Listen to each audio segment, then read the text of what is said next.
All right, so the Black Lives Matter movement is getting some results with a number of police reform measures already put in place and more expected to pass New York City Council today. However, though, many say it is a start, but still not enough, and that police resources should be used in other places. So what could remodeling law enforcement look like in America? Well, joining us right now is Senior Legal Counsel at the Justice Collaborative and Executive Director at the Partners of Justice, Emily Galvin-Almanza, to tell us more about what needs to be done. Good morning. Thanks for joining us.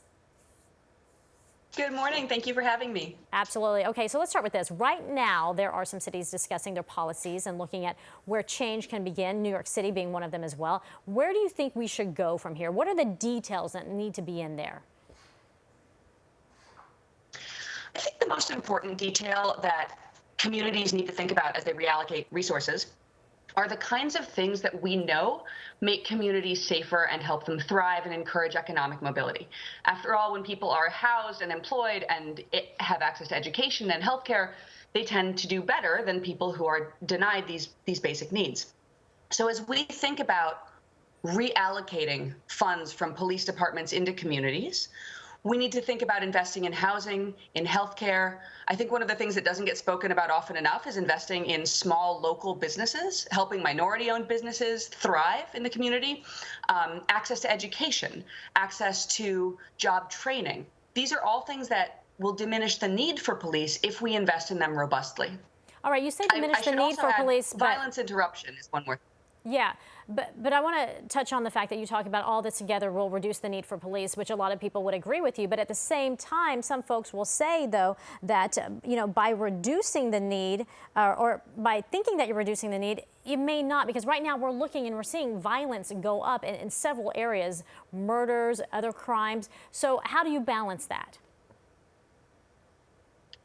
So I think we have to rely really carefully on evidence, and we have to look carefully at what's really happening in our communities. One thing I would point out, so I just saw the report about the NYPD's statement of the numbers, and I would say that when we hear about those numbers, first of all, the vast majority of police calls, the vast majority, are not for violent crimes. Violent crimes are a tiny sliver of the pie. Most of what police are getting called to do is a person trespassing, a dog barking, unfounded 911 calls. But also, when we do think about those incidents of violence, police arrive after the fact. They are not preventing violence. And in fact, the idea that the threat of violent policing is somehow prohibitive and somehow reduces crime hasn't borne out.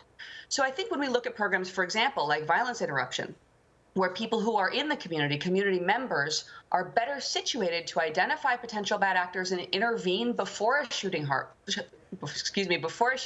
or before violence takes place, those are non-police methods that are more effective at actually preventing crime than the police are, who can only show up after the fact and investigate. I hear you, but let me ask you so that people can envision this, right? Especially when they're making a call and they're thinking, okay, violence could escalate here. And instead of getting a police officer to show up, they're seeing a social worker. So I mean, walk us through how that kind of changes the dynamics, and will people feel safe and confident in that?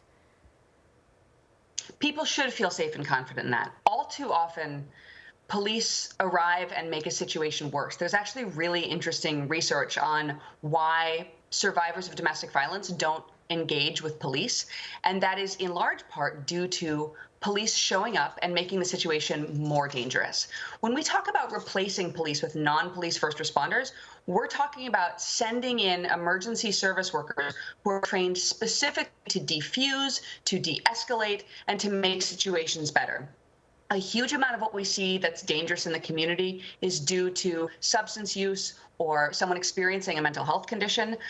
None of that is best dealt with by armed actors who tend to, due to a very aggressive manner of engaging, escalate situations and make them more dangerous. We also have to think about who they're being dangerous to. So I think we all can agree that what we would like is for every situation to end without anyone being harmed, including the person who may be engaging in misconduct. Yeah, absolutely. So all right, police Emily, not only make things more dangerous for bystanders, yes. Yeah, no, I hear you. I'm sorry, we're simply out of time, but we appreciate your insight into this. It's really fascinating to see how this could truly change. So thanks for joining us today, and stay safe out there. Thank you so much.